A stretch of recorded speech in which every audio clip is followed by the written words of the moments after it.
All right, folks, what we're here doing today is we're going to be trying to jig up some late afternoon deep weed line largemouth bass.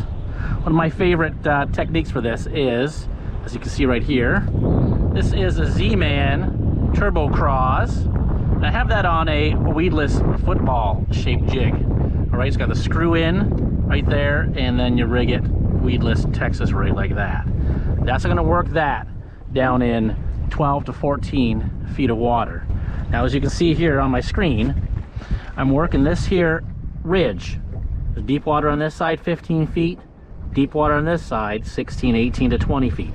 And right in the middle here, you see this ridge. And it comes up, these red dots are 10 feet or less. So we're looking at working this whole area here out on the outside edges where this weed line, you see where I'm at 14 feet?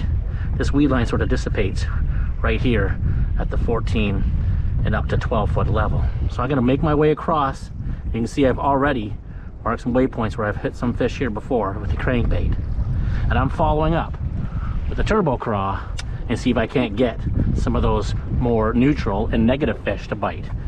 All right, so here we go.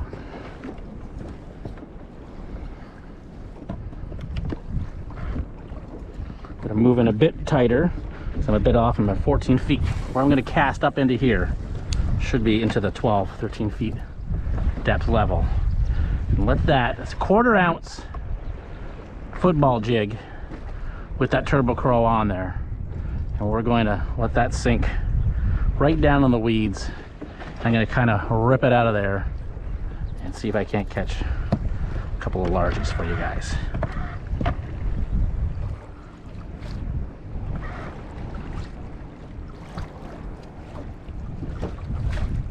Move myself into position here. You can see my boat on the screen. I'm going to move myself in position here just to get myself a little bit higher up on top of that sunken hump.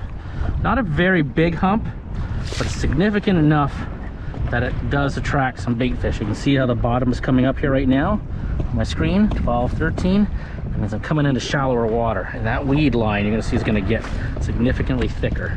And here it comes now at 13 feet. So I don't want to be above it, right on top of it. I want to be just behind it so that when I cast up, I'm going to be casting into that 12-foot range and the thicker weeds. That 13 is kind of at the edge where they start thinning out. That's where I'm going to hope some of these sluggish bass are sitting on that edge. Only going to move for an easy meal, so let's give them one. What I like to do is I like to cast kind of like quartering with the wind.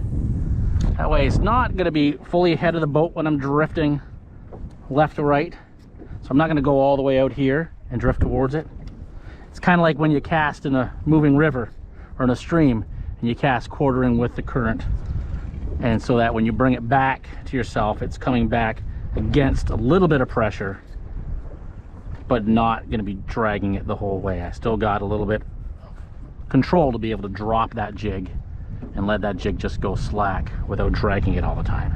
But still, not so much like out to the left here, or sorry, out to the right, where I'm gonna lose contact with it. So we're gonna go up, kind of quartering with the wind and bring it back to the boat that way. Let it fall, you know, give it a few twitches, let it fall, but keep contact when it falls.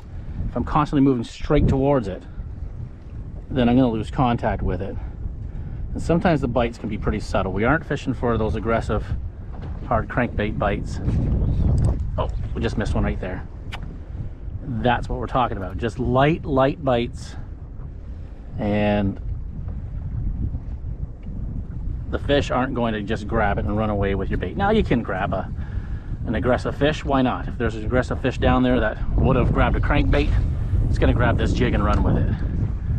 But this bait here is also going to pick up those neutral and negative fish as well. So those are the ones you're going to really want to have a finger on the line for. You can see how I do that. I jig, let it fall. Now you can see I'm kind of coming up now, coming up over this hump and getting to 13, and the weeds are getting thicker. That's at the edge right there. That's where I want my jig to be, just coming through that massive weeds and creating a little bit of a ruckus, kicking up some weeds, catching on a few. Love it when my jig catches on weeds. I'll tell you, anybody who fishes bass and weed flats or weed lines will tell you that, you know, there's a large percentage of their fish are going to come off of the weed snag. So you're going to get your jig snagged in the weed, you're going to give it a tug and a pull, it's going to bend your rod, it's going to pop off of that weed, and 3 seconds, boom, all of a sudden a fish will hit it. So that whole weed snag thing is a real trigger for a fish. So don't be shy to get it up in there, right up in the rhubarb, right in the thick stuff. Let it fall into it and rip it out of there. And when you rip it out of there, that's going to be a triggering effect for some of these fish that might otherwise just watch it swim by.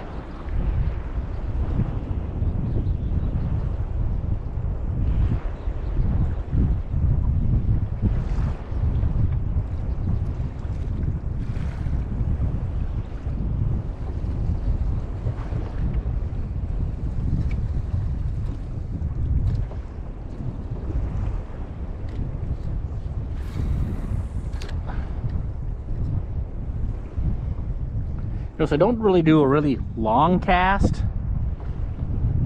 I know this 1/4 ounce jig is going to sink down there.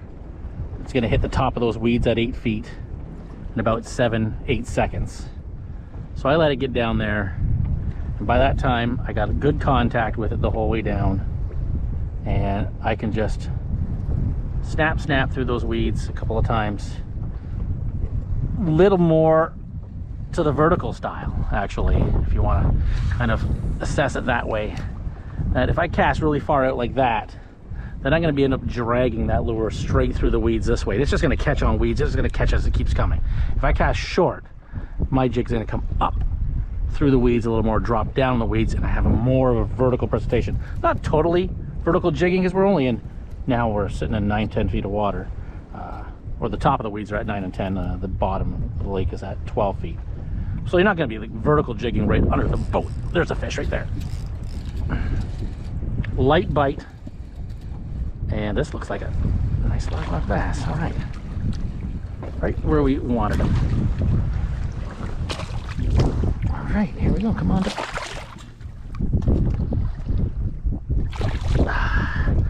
There you go, folks.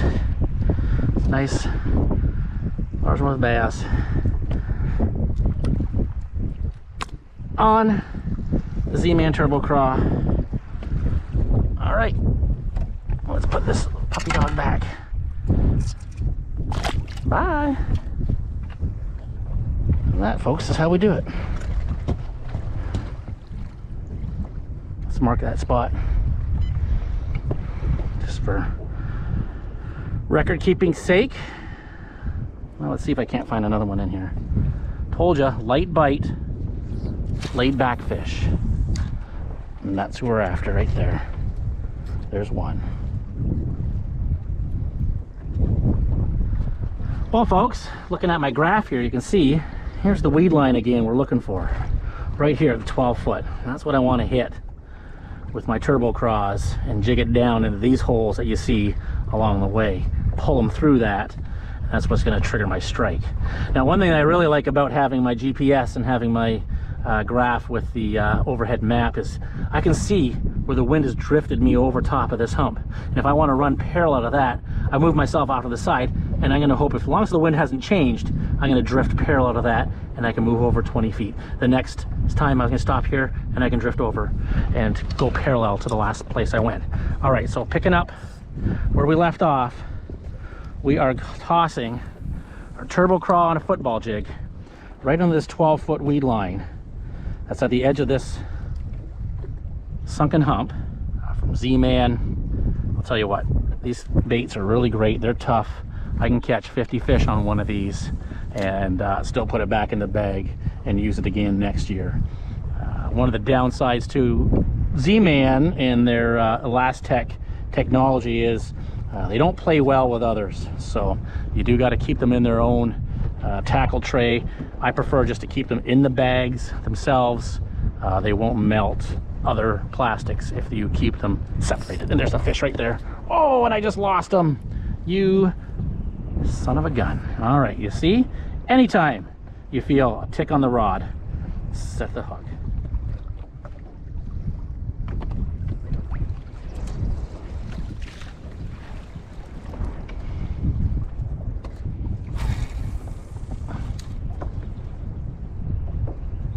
Well, I always like a little bit of feedback, folks. Make no mistake, don't hold back. I'm tough. I got thick skin. I used to ride bulls. You can't hurt me. Leave your comments and constructive criticism, or any of your other dickweed comments you want to make that are negative. I don't care. Leave them here with me, and I will do my best to improve these videos that I'm doing for you folks. I will do my best to give you guys the skills and the knowledge you need to go out and catch fish every time you go out on the water. No more getting skunked. All right, no more. All right, combination that I'm using here is I got a Bass Pro Shops Carbon Light combo. You see, I got a place down in Florida, and sometimes I fly down there and I don't get all my fishing gear with me, so I'll just pop into Bass Pro Shops. I'll buy myself a Carbon Light combo like this. Man, it is really good for the money. Loaded up with 12-pound fluorocarbon by Seagar, and you put those two together and you got yourself a fish catching machine right here. There's not a bass in this lake I can't reel in.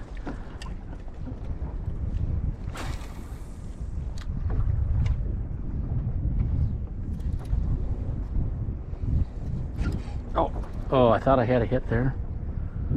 Could be popping through the weeds, and I'll tell you what, folks, there's one thing. Oh, I had a fish. There's one thing I have learned, and it has got me more fish than any type of lure, any type of technique, any color, any other scheme that any sort of fishing company can come up with. And that is, listen to me, set the hook. Set the hook every time you feel anything, and you will be surprised at how often that turns into a fish. I can't imagine how many fish I've missed in my younger days by not setting the hook when I felt a bump, or I felt my line move, or I felt it catch on something, just thinking, oh, that was a weed, oh, that was just a rock, and me explaining away to myself what that bump on my line was. And if I set the hook, now I do, every time I feel something. And you'd be surprised how often that bump is a fish that I didn't even know or think it was a fish at the time. I just think it's a bump. And believe me, you're going to hook a lot more fish than you ever thought you would, just by keeping that in mind. I'm just going to move in a little bit deeper. I've already crossed this section once before. Oh, there we go, like that. Feel that bump? And let me turn my trolling motor off. And it's another nice one here. So we're picking up some nice bass. Oh, there you go. Up on this weed line.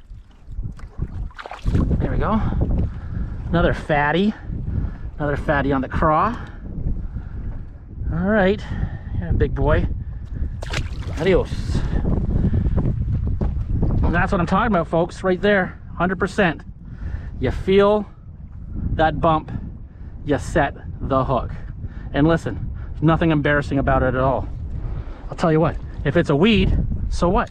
It's gonna snap off that weed and it's gonna invoke a strike. If it's a rock, so what? You're gonna snap past that rock and not get caught on it. If it's a fish, well then guess what? You got that fish on the hook and you're gonna reel them in.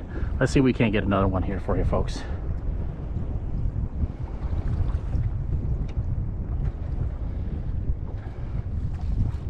Oh, that was, oh, okay. Could have been another fish. So again, doesn't matter, set the hook. You feel a tick, a bump, resistance, set the hook.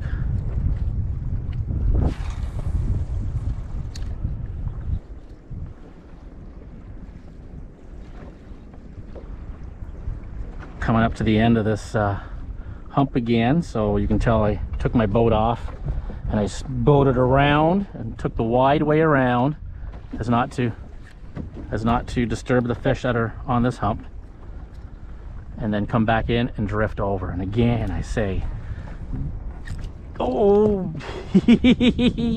you're right there. That sucker had it right by the claws.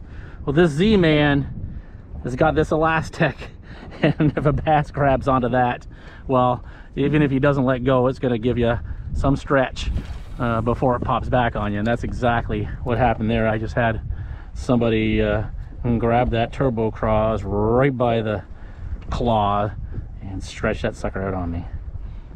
All right. Like I said, you gotta let that bait drop. You gotta give it time, give it lots of time to get down there. If you don't, it's not gonna get where you want it to go. So get it out there, count it down, get it down to 8-10 seconds. I'm only reeling here just to keep up with the boat moving. I'm not bringing the lure in closer to me. I'm just keeping contact with my lure as it goes down. And then when I feel a bite like that, then I set the hook and I got yourself a fish. That, folks, is how you do it. Nice.